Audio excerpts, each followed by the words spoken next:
जय भीम, जय भारत, जय संविधान, जय भीम आर्मी, जय आज़ाद समाज पार्टी और सभी संतों, गुरुओं, महापुरुषों को नमन करते हुए बहुजन समाज में इतने क्रांतिकारी जन्मे उन सभी को नमन करते हुए अचानक से मुझे लाइव आना पड़ा। इसका एक विशेष उद्देश्य है, वो क्योंकि आप लोगों ने मुझे जिम्मेदारी सौंपी है। इस देश में अगर कहीं भी कोई अन्याय, अत्याचार या जुल्म जाती होती है उसके खिलाफ लड़ने की, बोलने की, तो मेरी रिस्पॉन्सिबिलिटी बनती है। मैं जिम्मेदारी से आपसे कह रहा हूँ कि जो बात मैं आज आपसे बताने जा रहा हूँ, आपसे चर्चा करने जा रहा हूँ, क्योंकि मेरी तबीयत थोड़ी सी ख़राब है तो इस वजह से देखने में, आंखों में और बोलने में थोड़ी तकलीफ है। तो हो सकता है कुछ चीज़ें आपके समझ में ना आए, उनको बाद में सुन लीजिएगा। तो मैं ये आपसे कह रहा था कि भारत में लोकतंत्र है और लोकतंत्र में मैं आज 2-3 बड़े नेताओं पे एक चर्चा करूंगा। उसके बाद कुछ जरूरी चीज़ें जो है आपसे रखूंगा। एक बड़े नेता हुए हैं सर छोटू राम, जो जाट समाज से आते हैं, लेकिन सत्यता यह है कि वो सिर्फ जाट समाज के नेता नहीं थे, सभी के नेता थे, कमजोर वर्ग के सभी लोगों के नेता थे। उन्होंने काम किया है। एक नेता हुए ताऊ देवीलाल, वो भी जाट समाज से आते हैं, लेकिन उन्होंने भी जो है सभी के लिए काम किया है।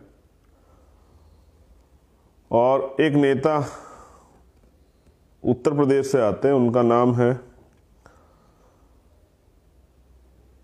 चौधरी चरण सिंह जी, जो पूर्व प्रधानमंत्री भी रहे हैं हमारे।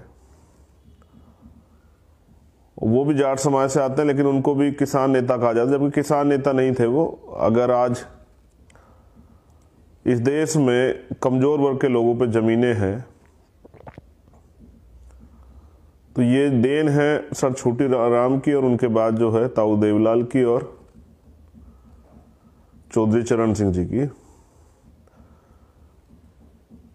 चौधरी चरण सिंह जी के बारे में जब आप जानेंगे तो आपको पता लगेगा कि वो थे तो आज जमीनें हैं लोगों के पास, लोग खेती कर पाते हैं।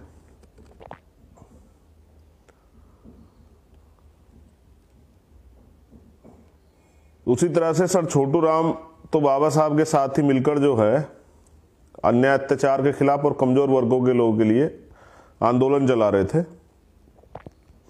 ये बात मैं आपको इसलिए बता रहा हूं कि इस देश में जाति और जाति की वजह से जो अपर कास्ट के लोग हैं, उनके जो नेता होते हैं वो सब पूरे देश के नेता होते हैं, और जो बैकवर्ड के, दलितों के, माइनॉरिटियों के, आदिवासियों के जो नेता होते हैं, चाहे वो कितना भी काम कर लें, वो जिस समाज में जन्मे उसी के नेता बनकर रह जाते हैं। ये एक षड्यंत्र है। वो नहीं चाहते कि सामाजिक भाईचारा बने, इसलिए ये सब चीजें की जाती है। इसलिए चौधरी चरण सिंह जी प्रधानमंत्री रहते भी सिर्फ जाट नेता, किसान नेता रहते हैं। सर छोटू राम कमजोर वर्गों के लिए लड़ने के बावजूद भी जाट नेता रहते हैं, और ताऊ देवीलाल भी कमजोर वर्ग के लोगों के लिए लड़ने के बावजूद भी वो जाट नेता रहते हैं। ये मैं बात आपसे आज क्यों कर रहा हूं? क्योंकि आज देश में सबसे बड़ा मुद्दा जो है वो किसानों का चल रहा है। लोकतंत्र इसलिए बनाया गया है कि सभी को बराबर के अधिकार हैं। संविधान ने लोकतंत्र दिया, संविधान ने अधिकार दिया। अगर आपको लगता है कि कोई कानून सुप्रीम कोर्ट द्वारा, किसी भी न्यायालय द्वारा या किसी भी सरकार द्वारा जो कानून बनाया गया वो जनहित में नहीं है, वो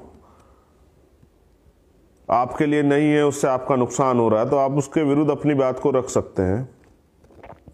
कोई शौक से सड़क पे नहीं आता है, खुशी से नहीं आता सड़क पे। जब इंतहा हो जाती, क्योंकि आप लोग तो जानते हैं, भीम आर्मी, आजाद समाज पार्टी, बहुजन समाज के लोग इस देश में जानते हैं, गुड आफ्टरनून, कि सड़क पे कभी तब आते हैं लोग जब उनकी सारी उम्मीदें जो हैं वो खत्म हो जाती हैं, जब उन्हें बिल्कुल नाउम्मीद वो हो जाते हैं, उन्हें लगता है न्याय नहीं मिलेगा, तब वो सड़क पे आते हैं। और आज अगर किसान सड़क पे हैं, तो इसके पीछे एक बड़ा कारण है। पहली बात तो जैसे मैंने कहा, लोकतंत्र है, अधिकार है विरोध करने का, समर्थन करने का। तो किसान जो है, किसान कहा जाता है किसान देश की रीढ़ है, अन्नदाता जो है देश का भगवान है, जय जवान जय किसान के नारे लगाए जाते हैं। वही किसान आज बेबस है, लाचार है, क्योंकि जो बनाना जानता है वो बिगाड़ना भी जानता है। किसान जब फसल लगाता है, बीज देखकर वो आइडिया लगा लेता है कि फसल कैसी होगी। इस देश के किसान ने आंदोलन का बिगुल बजाया, क्योंकि वो जान चुका है कि जिस कानून को भारतीय जनता पार्टी और केंद्र की जो सरकार है वो लेके आई है, वो कानून बहुत ही खतरनाक है। और वो कानून जो है किसानों की कमर तोड़ देगा, किसानों को पूंजीपतियों आगे बेबस कर देगा। किसानों की जो पूंजी है, उसकी भूमि जो उसको जिसको मां कहता है, उसको छीन लेगा। किसान यहां कर्जदार हो जाएगा। मैं किसान पे इसलिए बात कर रहा हूं, मैं आज काफी बात करूंगा आप लोगों से। किसान, अन्नदाता, देखिए जैसे सीमा पे जवान होते हैं ना, जय जवान जय किसान, तो उनको भी तनख्वाह मिलती है, लेकिन उनका समर्पण होता है। वो रात को 2 बजे 4 बजे ड्यूटी करते हैं। वो धूप, बारिश, ठंड, कोई भी मौसम हो, उसी तरह से किसान भी रात को 2 बजे पानी देता है। उसको उसकी फसल की लागत नहीं मिलती, उसके बच्चे भी उसके साथ होते हैं। प्राकृतिक मार, ओला, बारिश, तमाम चीजों से लड़ता है जो समय के अनुरूप नहीं हो पाती। कभी कभी बारिश नहीं होती तो पानी के लिए परेशान होता है, कभी कभी जब पानी ज्यादा हो जाता है तो पानी निकालने के लिए परेशान होता है। आप समझिए कि किसान कितना बेबस होता है, और फिर उसको उसकी फसल का उचित मूल्य नहीं मिलता, उसके परिवार भी उसमें पिसता है। खाली किसान नहीं पिसता है। देश की विडंबना है कि यहाँ पूंजीपति पैसे लेके भाग जाता है और किसान आत्महत्या करता है। बड़े दुख का विषय, जो जिसकी वजह से हमारे घरों में अन्न आता है, वो किसान आत्महत्या करता है। और उसकी आत्महत्या पर चर्चा नहीं होती। कोई अमीर आदमी, कोई फिल्म स्टार, कोई और आत्महत्या करता है तो उस पर डिबेट होती है, 2-2 महीने टीवी पे चलता है। लेकिन वो किसान किस बेबसी में ये सब चीजें करता है और उसका जिम्मेदार जो सरकार है उस पर कोई चर्चा नहीं होती है। मैं बात आपको इसलिए कह रहा हूं कि आंदोलन किसान इसलिए कर रहा है क्योंकि वो मजबूर हो चुका है। उसको पता है कि सरकार उसकी नहीं सुनेगी। 2.5 महीने से वो अपने घरों के बाहर, अपने गांव में, अपने अपने प्रदेशों में वो आंदोलन कर रहा था, सड़कों पे था, सरकार ने कुछ नहीं सुनी। लेकिन इस बार सरकार का पाला जिन लोगों से पड़ा है उनको किसान कहते हैं। तो सरकार कोई बहुत भारी पड़ने वाला है। पहली बात तो किसान दिल्ली क्यों नहीं आ सकता, सवाल सबसे बड़ा ये है। मुझे भी एक बार जब जमा मस्जिद का आंदोलन हुआ तो मुझे भी दिल्ली आने से रोका गया था। मामला बिल्कुल साफ था कि आंदोलन मजबूत ना हो। दिल्ली में पूरे देश की, पूरी दुनिया का मीडिया रहता है, और जब किसान यहां आकर बैठेगा, अपनी समस्या बताएगा, तो पूरी दुनिया में देखने को मिलेगा, क्योंकि खेती तो सब जगह पे होती है, कि भारत के किसान के साथ क्या हो रहा है। यहाँ प्रजातंत्र है, लोकतंत्र है, लेकिन किसान जिस कानून को नहीं चाहता उसको लागू जबरदस्ती किया जा रहा है। बेबस होकर वो सड़कों पे है, आंदोलन कर रहा है। मैं मानता हूं महामारी है, मगर मुझे बताइए कि जब इतनी बड़ी बड़ी रैलियां आपने की हैं, चुनाव कराया है, किसी की नहीं सुनी है, चुनाव आयोग आपके बिल्कुल जो है मोहरा बना हुआ है। जब आपने चुनाव कराया तब तो कोरोना नहीं था।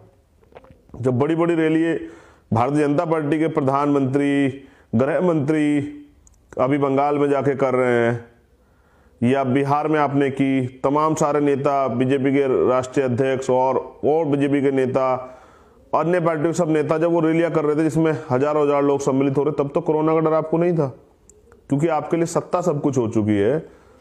तो कोरोना कोई आपके लिए खेल है, कोरोना की आप परवाह कर रहे हैं। तो आप इसी बीच में जो है राम मंदिर का शिलान्यास कराते हैं, इसी बीच में जो है आप तमाम तरह की जो है और धार्मिक उत्सव कराते हैं, उस पर आपको कोरोना नहीं दिखाई देता। अभी छठ पूजा हुई, इस पर इतनी भीड़ हुई है तमाम, वहां मतलब आप क्या समझ रहे, जनता को बेवकूफ समझ लिया गया सरकार ने। कि जब भी कोई आंदोलन की बात करेगा तो कोरोना आ जाएगा, उससे पहले कोरोना नहीं होगा। जब आप इतनी बड़ी बड़ी रैलियां करेंगे तब कोरोना नहीं होगा। सरकार को पता है कि अगर किसान दिल्ली आके बैठ गए तो ये आंदोलन इतना मजबूत हो जाएगा कि सरकार को इनके आगे झुकना पड़ेगा। और सरकार पूंजीपतियों से पैसे ले चुकी है, पूंजीपतियों से वादा कर चुकी है अपने मालिकों से कि नहीं, हम आपकी इस ये जो आपको मुनाफाखोरी चाहिए, मुफ्तखोरी चाहिए, इसमें हम आपकी मदद करेंगे। इसलिए सरकार डर रही है। सरकार जानती है कि अगर किसान आके एक बार बैठ जाएगा तो और लोगों का भी समर्थन उसे मिलेगा और फिर किसान तब तक यहां से नहीं हटने वाला, क्योंकि जो किसान 6 महीने का 4 महीने का राशन लेके आ रहा है वो इतनी आसानी से नहीं जाने वाला। जो किसान कोरोना में अपनी जान की, इतनी ठंड में बारिश की, पानी की बौछारों की, आंसू गैस के गोलों की, कटीली तारों की, बैरिकेडिंग की, लाठियों की परवाह नहीं कर रहा है, इसका मतलब वो तैयार होके आया। और इतना तैयार आदमी तब होता है जब उसको पता है कि भविष्य में उसके साथ क्या होने वाला है। पहली बात तो हम दिल्ली क्यों नहीं आने दे रहे हैं? दिल्ली, अगर उनको दिल्ली आना तो हरियाणा सरकार क्या दिक्कत है? क्योंकि हरियाणा में भारतीय जनता पार्टी की सरकार है, वो सरकार जो है केंद्र सरकार के सारे पैसा कर रही है, इसलिए हरियाणा बॉर्डर पूरे हरियाणा को बंद किया गया। किसान लड़ रहा है वहां, इतनी ठंड में पानी की बौछारें उसके ऊपर की जा रही है, उनकी जान जा। किसान ही तो है। मैं ये कह रहा था इंटरनेट प्रॉब्लम हो गई थी मेरी, तो लाइव से भी सरकार को दिक्कत हो जाती है कि किसान ही तो हैं, हमारे देश के ही तो हैं, इस देश के नागरिक ही तो हैं। तो फिर उनको रोकने के लिए आंसू गैस का या ये गड्ढे खोदे जा रहे हैं, ये तमाम जो चीजें की जा रही, काहे को की जा रही हैं? और इससे हरियाणा सरकार क्या दिक्कत है? वो तो दिल्ली आ रहे हैं, हरियाणा में थोड़ा आंदोलन कर रहे हैं। हरियाणा के किसान हो, यूपी के किसान हो, पंजाब के किसान हो, उससे यूपी गवर्नमेंट को, हरियाणा गवर्नमेंट क्या दिक्कत हो? तो दिल्ली आ रहे हैं और वो आंदोलन करना चाहते हैं। वो कह रहे हैं कि हमें जगह दीजिए। भाई आपने साइन बाग में कहा कि भाई उन्होंने सड़क घेर ली थी, लेकिन वो तो आंदोलन की जगह मांग रहे रामलीला ग्राउंड में या और किसी ग्राउंड में। उन्होंने तो अपनी एप्लीकेशन में दिया है कि भाई हम जगह चाहते हैं, बात करना चाहते हैं, सरकार बात करे। लेकिन सरकार तो ऐसा कुछ नहीं कर रही है। क्यों उनको आंदोलन से रोका जा रहा है? क्योंकि सरकार को पता है कि आंदोलन बहुत बड़ा होने वाला है। और मीडिया के लोग क्या कह रहे हैं? देखिए, पहली बात तो किसानों के सामने, किसान मोस्टली आप देखें ना, जो सीमा पे जो जवान है हमारे, वो किसानों के बच्चे हैं। क्योंकि हर गांव में खेती होती है, हर कस्बे में खेती होती है, हर जिले में खेती होती है, हर प्रदेश में खेती होती है। तो सभी किसान तो नहीं जागे हैं। जहां किसानी और किसान आंदोलन मजबूत हैं, किसान यूनिटें मजबूत है, वहां के किसान ज्यादा तेजी से इस पर काम कर रहे हैं, क्योंकि वहां चीजें आसानी से पहुंच गई है लोगों के बीच में कि सच क्या है। मैं आपसे ये कह रहा हूं कि मीडिया से एक सवाल पूछे, किसानों को कौन भड़का रहा है? तो मैं इसका जवाब देता हूं आपको। मेन स्ट्रीम मीडिया तो मुझसे नहीं पूछ रही, लेकिन मैं तो अपने लोगों को यहां से जवाब दे दूंगा कि किसानों को भारतीय जनता पार्टी की सरकार भड़का रही है, केंद्र की सरकार भड़का रही है। जब उनके मामले सुनवाई नहीं कर रही है, उनकी बात नहीं सुन रही है, उनके मुद्दे का हल नहीं कर रही है, 2-2 ढाई महीने से वो सड़क पे हैं, उनसे कोई चर्चा नहीं कर रही है, जो किसान विरोधी बिल है उनको वापस नहीं ले रही, तो सरकार भड़का रही है। मैं आंदोलनकारी हूं, मैंने आंदोलन किए हैं, मैंने आंदोलन आपके सहयोग से देखे हैं। मैं जानता हूं कि किस तरह आंदोलन को कुचला जाता है, किस तरह आंदोलन में झूठ और गलतफहमियां फैलाई जाती है। जैसे कहा जा रहा है कि खालिस्तान के कब्जे में आंदोलन है, ये है वो है। अरे किसानों के कब्जे में आंदोलन है और किसान कर रहे हैं। और साहब, कोई पैसे में भी आंदोलन करता है, अपनी जान को जोखिम में नहीं डालता। लेकिन ये जो जान को जोखिम में डालने वाले लोग हैं, ये सच्चे और ईमानदार हैं इस देश के। कहते हैं ना कि जिस देश का किसान खुशहाल होता है वो देश खुशहाल होता है। जिस देश का किसान तरक्की नहीं करता वो देश कभी तरक्की नहीं कर सकता, ये कहा गया है। तो किसान वो कर रहा है जो इस देश को मजबूत करने के लिए है। हरित क्रांति यहां हुई है और यहां किसानों ने अन्न पैदा किया, तब जाके इस देश को अन्न मिलता है। वरना आप याद कीजिए और पढ़िए इतिहास में कि बाहर से अन्न आया करता था यहां। अगर वास्तविकता में ये किसान ना होते, पूंजीपति होते, तो सरकार इनके आगे नतमस्तक होती। मेरी किसानों से बात हुई है, वो कह रहे हैं कि हम इस आंदोलन को अपने आप लड़ रहे हैं, आप बेफिक्र रहिए, मजबूती से लड़ रहे हैं, हम तय करके आए हैं। आपकी मदद की जरूरत पड़ेगी तो आपको भी बुलाया जाएगा, आपसे भी कहा जाएगा। मैंने पिछली बार भी उनका समर्थन किया था। तो मैं उनको ये बता रहा हूं, उनको नहीं बता रहा हूं, देश को बता रहा हूं कि कब तक हम इस तानाशाही सरकार के आगे अकेले अकेले लड़ते रहेंगे। आज जरूरत है देश को किसान आंदोलन के साथ खड़े होने की। सरकार उनकी सुन नहीं रही है, पुलिस उनके ऊपर, जैसा मैंने बताया कि मोस्टली जो है, जो पुलिस में हो, सीआरपीएफ में हो, आईटीबीपी में हो, या पैरामिलिट्री फोर्स में हो, या सीमा पे जो जवान है, वो मोस्टली किसानों के परिवार से करते हैं। आप देखिए कि बाप और बेटे को आमने सामने खड़ा कर दिया है। गजब की बात देखिए कि आमने सामने खड़ा कर दिया है। वो जवान अपने बाप पे, अपने दादा पे, अम्मा आ रही है, दादी आ रही है, छोटा बच्चा आ रहा है, और उनके ऊपर वो लाठीचार्ज कर रहे हैं, आंसू गैस के गोले अपने ही परिवार पे। सरकार की ये देखिए, सरकार मतलब कोई आतंकवादी हैं, कोई क्रिमिनल हैं, कोई, और क्या क्या आप उनको नाम दे रहे हैं, नक्सली, आतंकवादी, खालिस्तानी, क्या क्या क्या नाम दे रहे हैं। ये चाटुकारिता जो मीडिया कर रही है, जो मोदी मीडिया, सारे मीडिया के लोग नहीं कर रहे, लेकिन मोदी मीडिया कर रही है। मुझे बड़े तकलीफ के साथ कहना पड़ रहा है कि किसी भी आंदोलन को बदनाम आप क्यों करते हैं। आंदोलन मजबूरी में किया जाता है, खुशी से नहीं किया जाता।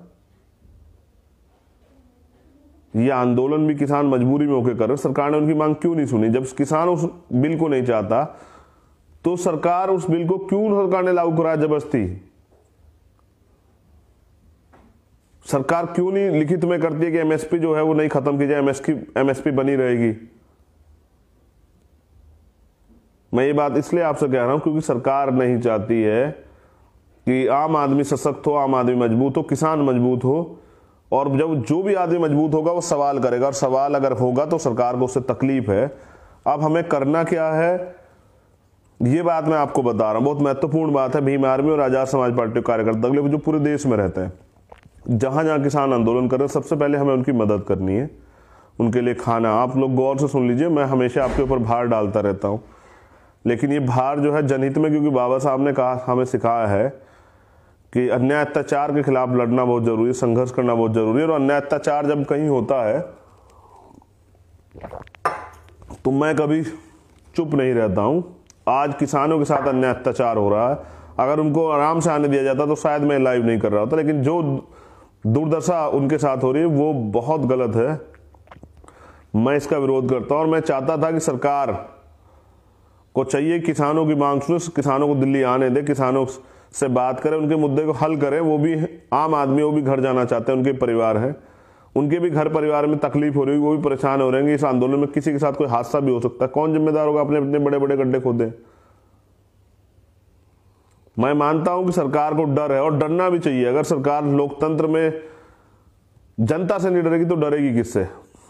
तो ये हमारे देश के जनता है, और विकल्प ये जो है विपक्ष की भूमिका अदा कर रहे हैं।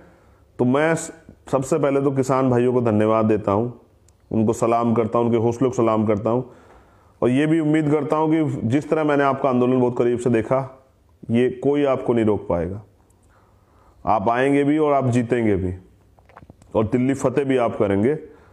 आपने इस सरकार को बनाया था, आप इस सरकार को जो है सबक भी सिखाएंगे, मुझे ऐसा भी पूरा भरोसा है। लेकिन मैं जो आपसे अपील कर रहा हूं कि किसानों भाइयों का तो धन्यवाद करते हैं, लेकिन आपको क्या करना है कि जो हरियाणा से, पंजाब से और दिल्ली आसपास से जो लगे हुए लोग हैं, उनको ये करना है कि जो किसान रास्ते में आ रहे हैं उनके लिए खाने का, पीने के लिए पानी का, सर्दी के कपड़ों का, और जो तमाम ज़रूरतें उन लोगों को हैं उनकी, उसके लिए मदद करवानी। हम इस आंदोलन में, इस आंदोलन किसान लीड कर रहे हैं, वही लीड करेंगे। हम लोग समर्थक की भूमिका में रहेंगे, क्योंकि हमारा अंतिम उद्देश्य सरह लेना नहीं है, मदद करना है। तो जो भी मदद आप कर सकते हैं, जो किसान आंदोलन में आ रहे हैं उनके लिए खाने, क्योंकि उनमें हिम्मत रहेगी तभी तो सरकार के खिलाफ संघर्ष कर पाएंगे। सरकार ने तो उनकी हिम्मत तोड़ने के लिए सब कुछ कर दिया है। तो जो मैंने कहा कि जिस तरह से हमारे गुरु घर दिल्ली में है, पहले हमने बहुत सारे आंदोलन में मदद की है, जिस तरह से हमारे मस्जिदें यहाँ हैं, हमारे गुरु घर यहाँ हैं, वहाँ तमाम जगह पे हम लोग करना क्या कि उनके लिए खाने की, पानी की, पीने के पानी की, उनके लिए दवाइयों की, उनके लिए गर्म कपड़ों की, तमाम तरह की व्यवस्थाएं जो हम उनके लिए कर सकते हैं वो हमें करनी। ये हमारे अपने लोग हैं और ये आंदोलन कर रहे हैं, हमें सीख मिल रही है, हमें बल मिल रहा है कि आंदोलन जारी है। और याद रखिए, दीवाने हैं ये लोग। जैसे कोई व्यक्ति मुझसे भी पूछते ना हमारे कार्यकर्ता कि भैया इतनी हिम्मत कहाँ से लाते हो, तो आती है हिम्मत ये तय सोच के, जैसे आज किसानों ने सोच लिया है कि साहब हमें अपनी आने वाली पीढ़ियों की लड़ना है। जो आज किसान 50 साल का, 60 साल का, 65 साल, 70 साल का किसान, हमारी माताएं और हमारे बुजुर्ग किसान आ रहे हैं, उनको क्या करना है? उनका तो जीवन लगभग खत्म होने का गार पे है, लेकिन उनको क्या महसूस हो रहा है? उनको महसूस ये हो रहा है कि अगर आज हम नहीं लड़े तो कल हमारी आने वाली पीढ़ियों का इस देश में क्या होगा। इसलिए मैं आपसे कह रहा हूं कि इसलिए वो हिम्मत मुझे वहां से मिलती है, ये सोच के कि अगर हम लोग नहीं लड़ेंगे तो इस देश में हमारी आने वाली पीढ़ियों का क्या होगा, क्या हमारी पीढ़ियां गुलाम हो जाएंगी। वहां से हिम्मत मिलती है और इन किसानों के बल से हिम्मत मिलती है, इनके संघर्ष से हिम्मत मिलती है, आंदोलन से हिम्मत मिलती है। इसलिए मैं आंदोलन का रास्ता कभी नहीं छोड़ता हूं। हमारे लोग आंदोलन करते हैं, बताइए किसान किस चीज की परवाह कर रहे हैं? अपने हक के लिए, और क्योंकि उनकी मांग जायज है, वो हक की लड़ाई लड़ रहे हैं, इसलिए हम उनका समर्थन करते हैं। मैं ये भी सरकार को चेतावनी देता हूं, सरकार अच्छी तरह सुन ले। मैं इस आंदोलन को पहली बात तो किसी भी कीमत पे खराब नहीं होने दूंगा। आपके झूठे आरोप सरकार के लोग लगा रहे हैं, मीडिया के लोग लगा रहे हैं, उनको कभी जो है हम लोग बिल्कुल भी इस आंदोलन को बदनाम नहीं होने देंगे। इसलिए हम पिछले जो है पीछे खड़े होकर इस आंदोलन में मदद कर रहे हैं और आगे भी करते रहेंगे। लेकिन दूसरी बात, अगर किसानों को गिरफ्तार किया गया तो मैं पूरी जानकारी और पूरी जिम्मेदारी के साथ ये कह रहा हूं कि मैं खुद सड़कों पर उतरूंगा और इस देश में जेल भरो आंदोलन चलाऊंगा। भीम आर्मी और आजाद समाज पार्टी कार्यकर्ता तैयार हो जाएं। ये लड़ाई इस लड़ाई की शुरुआत जो है किसानों ने की है। अगर उनके साथ जुल्म जाती होती है, उनके साथ अत्याचार होगा, तो हम लोग उनके समर्थन में सड़कों पे भी उतरेंगे और जेल भरो आंदोलन भी चलाएंगे। लेकिन अगर सरकार ये सोचती किसान अकेले हैं तो ऐसा नहीं है। हम सब लोग उनके साथ हैं और हम सब लोग उनकी मांग का समर्थन करते हैं और मैं चाहता हूं सरकार उनकी मांग को माने। सरकार किसानों को दिल्ली आने दे, उनको आंदोलन करने की जगह दे, उनसे वार्ता करे, उनकी मांग को माने और इन काले कानूनों को वापस ले। और सरकार ऐसा नहीं करती, सरकार तानाशाही दिखाती है। प्रधानमंत्री मोदी जी और उनकी सरकार अगर तानाशाही दिखाती है, खट्टर साहब अगर तानाशाही दिखाते, तो मैं ये कहना चाहता हूं कि अगर किसानों को गिरफ्तार किया गया, उनको दिल्ली आने की इजाजत नहीं दी गई बहुत जल्द, तो हम लोग सड़कों पे भी उतरेंगे और उनको प्रोटेक्ट भी करेंगे। 2 दिन से हम इंतजार कर रहे हैं कि आप आराम से उनको आने दें। अगर आप जुल्म ज्यादती करेंगे तो हम जुल्म ज्यादती होते नहीं देखेंगे किसी भी कीमत पे। फिर मैं भीम आर्मी के लोगों से भी लाइव आके दरखास्त करूंगा, अगर आपने किसानों को जेल में डालने का काम किया तो कि भाई आप लोग भी सड़कों पे आइए। और जेल हम देखते हैं सरकार की जेलों में कितना दम है और कितनी जगह है उन जेलों में। भीम आर्मी और आजाद समाज पार्टी के लोग जो दीवाने हैं अपने देश के लिए, अपने अधिकारों के लिए, वो इतनी आसानी से नहीं पीछे हटने वाले। वो जेल भरो आंदोलन चलाएंगे और मैं सरकार को देखूंगा, सरकार की अपने साथियों के सहयोग, सरकार की जेलों में कितनी जगह है। लेकिन अगर सरकार जुल्म ज्यादती और अन्याय करेगी तो ये बर्दाश्त नहीं होगा। सरकार को चाहिए कि लोकतंत्र में विरोध के आंदोलन को जिंदा रखे, लोकतंत्र बना रहे दे। विपक्ष की भूमिका जो किसान अदा कर रहे हैं उनको आंदोलन करने दे, क्योंकि यहां अन्ना हजारे का आंदोलन भी तो हुआ था, यहां बाबा रामदेव का आंदोलन भी तो हुआ था। तो क्या दिक्कत है? शांतिपूर्वक आंदोलन कर रहे हैं 2.5 महीने से किसान, आपने नहीं सुनी तभी मजबूरी में आ रहे हैं। लेकिन ये घमंड, ये तानाशाही ज्यादा दिन नहीं चलने वाली। हम किसानों के साथ हैं, किसान आंदोलन के साथ हैं। जय जवान, जय किसान, जय भीम, जय भारत, जय संविधान। लेकिन मैं अपने नौजवान साथियों से कहना चाहता हूं कि तैयार हो जाइए। अभी आपको उनकी मदद करनी है, जो मैंने आपको बताया, खाने से के सामान से, पीने के सामान से, उनके लिए दवाइयों की, उनके लिए गर्म कपड़ों की, और भी जो भी व्यवस्था उनके लिए चाहिए वो। और सरकार अगर किसानों के साथ जुल्म ज्यादती करेगी तो फिर हम लोग सड़कों पे उतरेंगे, जेल भरो आंदोलन चलाएंगे। लेकिन किसी भी कीमत पे अगर कोई भी आंदोलन देश में चलेगा उसको कमजोर नहीं पड़ने देंगे। हम सब लोग किसानों के साथ हैं और किसानों को धन्यवाद देता हूं इस आंदोलन के लिए कि आपने दोबारा से एक बड़ी ताकत दी इस आंदोलन को चला के, और ये साबित किया कि ये देश जो है आंदोलन से तैयार हुआ है। यहाँ चरखा चलाने से आज़ादी नहीं मिली है, यहाँ कुर्बानियाँ देने से आज़ादी मिली है। जय भीम, जय भारत।